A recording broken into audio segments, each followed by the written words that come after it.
અમદાવાદના રાણીપ વિસ્તારમાં આવેલા બકરા મંડી પાસે નશાની હાલતમાં અકસ્માત સર્જનાર નશેડી પોલીસ કોન્સ્ટેબલ યુવરાજસિંહની ધરપકડ કરવામાં આવી। નશેડી પોલીસ કોન્સ્ટેબલ યુવરાજસિંહ અકસ્માત સર્જીને ફરાર થઈ ગયો હતો અને ધરપકડથી બચવા સતત લોકેશન બદલતો હતો। બાઇક પર મહેસાણા, વિરમગામ અને પાટડી પંથકમાં ફરતો પોલીસકર્મી અંતે પકડાઈ ગયો છે। નશેડીએ અકસ્માત સર્જીને 2-3 વાહનોને અડફેટે લેતા લારી ઘરમાં ઘૂસી ગઈ હતી અને 3 લોકોને ઈજાઓ પહોંચી હતી।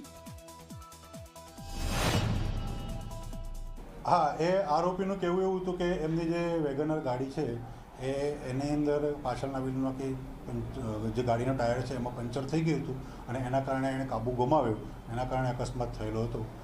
પરંતુ જે પ્રમાણે આક્ષેપો હતા કે આ જે પોલીસ કોન્સ્ટેબલ છે એ દારૂ પીધેલો હતો, એ બાબતે આરોપીની ધરપકડ કર્યા પછી એની મેડિકલ સારવાર પણ કરવામાં આવેલી છે અને જો એમાં નશાકારક પીણાની અસર હેઠળ જો આરોપી પોતે ગાડી ડ્રાઇવિંગ કરતો હોવાનું જણાઈ આવશે તો એના માટે પણ અલગથી કલમોનો ઉમેરો કરવામાં આવશે।